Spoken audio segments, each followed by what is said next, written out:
Hello.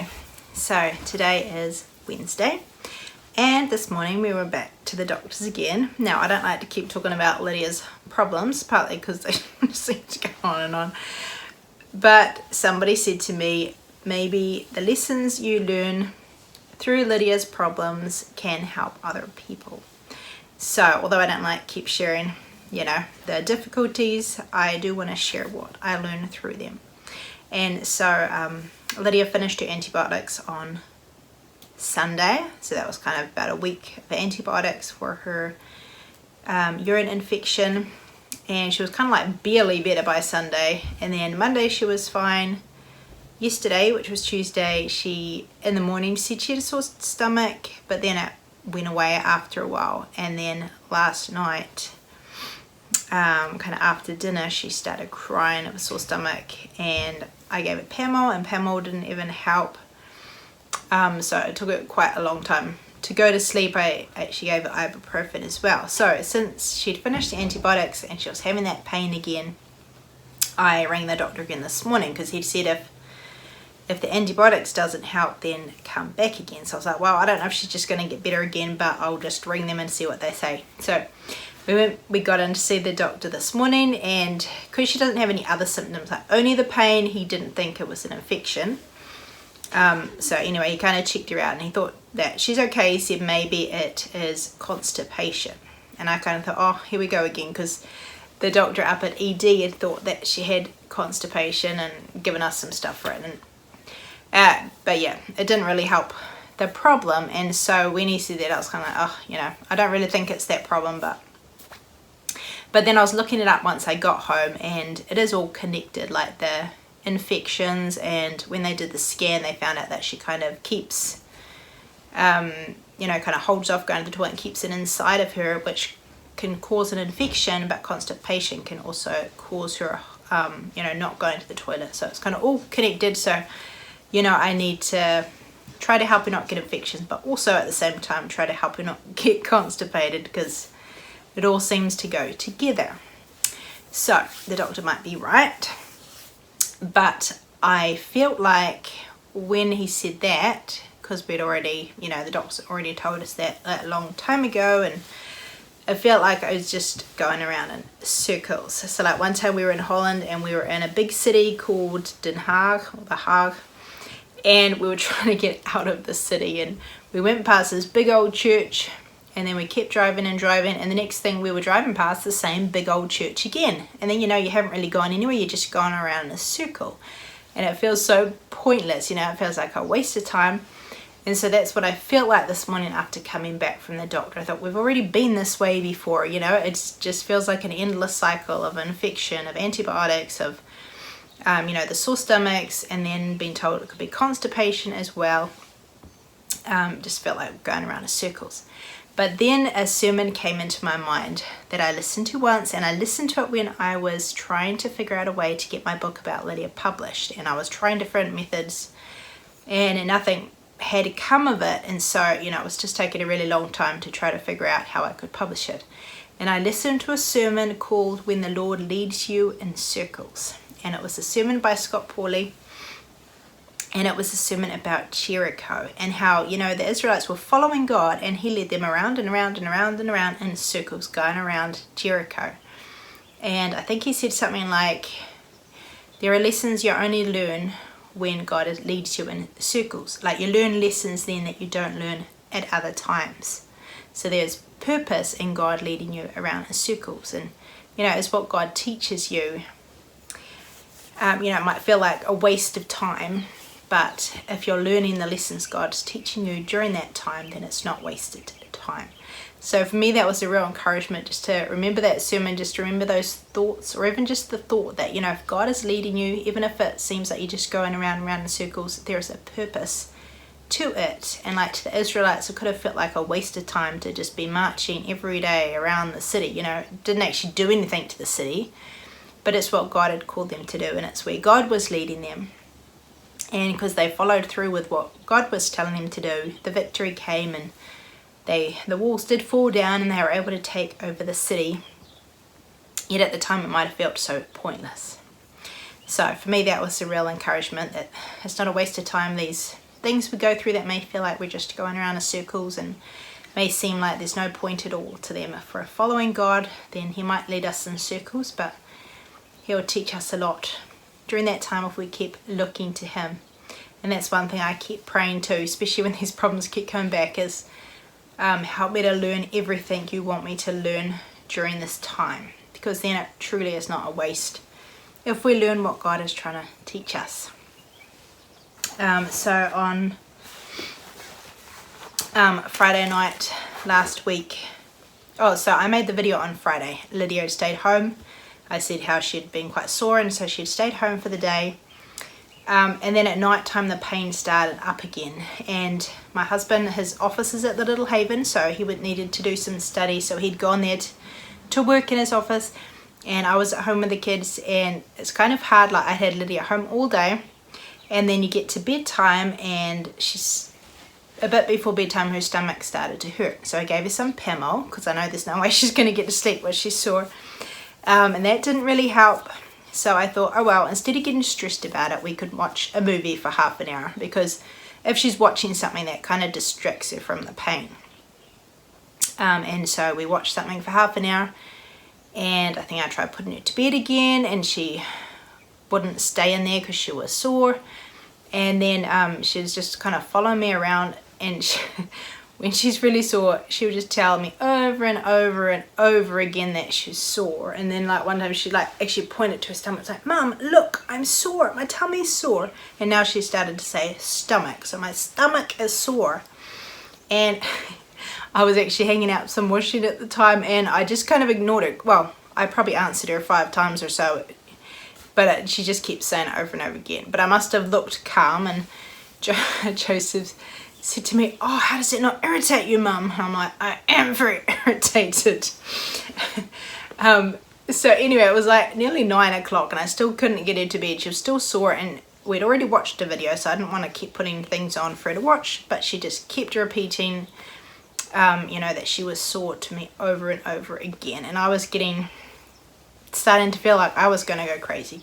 But I started praying through the story of Hagar, and that story is a really special story to me. So, well, both stories about Hagar out in the desert, but I was thinking of the one when she was out in the desert with her child, with Ishmael, and he was in trouble. They'd run out of water, and he was, you know, she thought he was going to die, and she couldn't even bear to look at him, so she put him, you know, over there, and she went away and she cried, and Ishmael must be crying too. And so like there was no hope for him. She didn't know what to do. She didn't know how to help him. There was kind of no help left. And yet God talked to her, and he said, I've heard Ishmael's cries. And he told her what to do, and then, you know, then there was that whole well of water. It was so much more than they needed. You know, a bottle might have been enough, but there was a whole well of water that God opened her eyes to see. So I started praying through that story, and I said, you know, you heard Ishmael's cries, and I know you hear Lydia's cries as well, because I was partly stressed because, you know, she was in distress, and it's not nice to hear your child, you know, crying or in pain, and I felt so helpless. I didn't feel like there was anything more I could do for her. And yeah, I found it hard to be around her too, because she would just kind of keep crying to me. And so I was praying through that story. I know you hear Lydia's cries, and I was asking God to help me as well.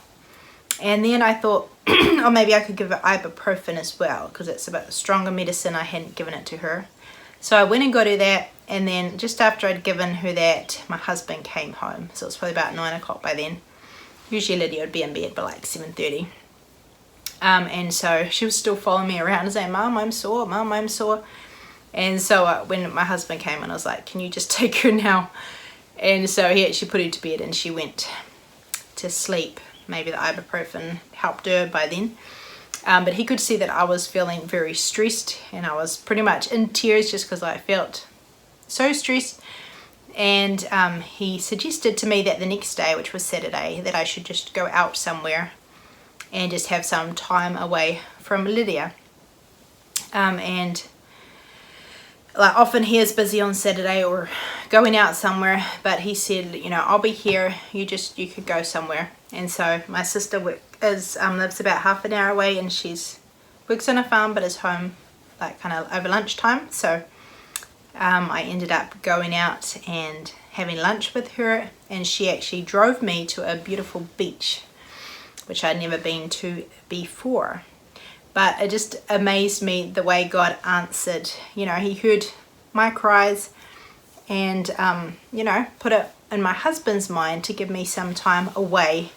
Usually on Saturdays I'm quite busy getting ready for Sunday school, but I do know that sometimes it's good just to get away from it all, and then sometimes you have, you know, more strength to do what you need to do. So for me it was so nice just to go away and get away from it all, and change of scenery and a break. And kind of that whole day my husband just took care of Lydia and was kind of in charge of her, and it's like I didn't even ask for that, and it felt like God had given me a well of water. And it just, you know, it's just a reminder that God, if we're a mother or a parent, God hears our children's troubles and their hurts, whatever it is, whether it's physical pain or maybe it's loneliness or other difficulties that they may have.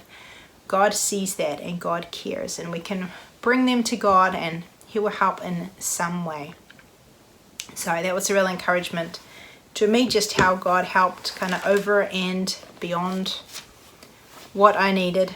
And then I was reading Psalm 40, which is a really beautiful psalm. So it starts off, I waited patiently for the Lord, and he inclined unto me and heard my cry. He brought me up also out of an horrible pit, out of the miry clay, and set my feet upon a rock, and established my goings. And he hath put a new song in my mouth, even praise unto our God.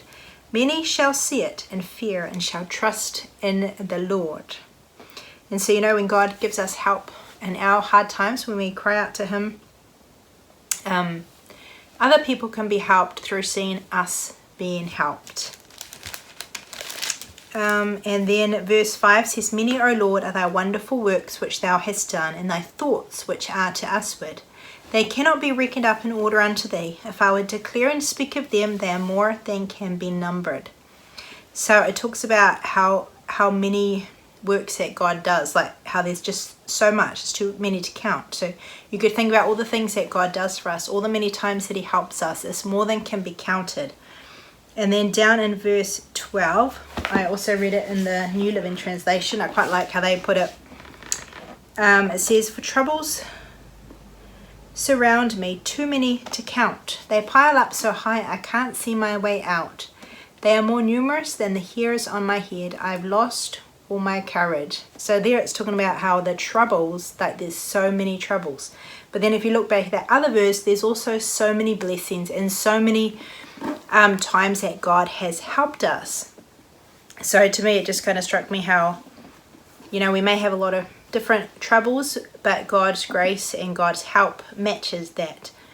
And so yeah, like it's the verse about the how does it go? It's the one in Corinthians where it's talking about like God's comfort. It says like, you know, as many problems as you have, God's grace, you know, when the problems abound, God's grace abounds, something like that. I can't remember how it goes, but just, you know, the more troubles we have, the more help that we will experience from God too when we cry out to God in them.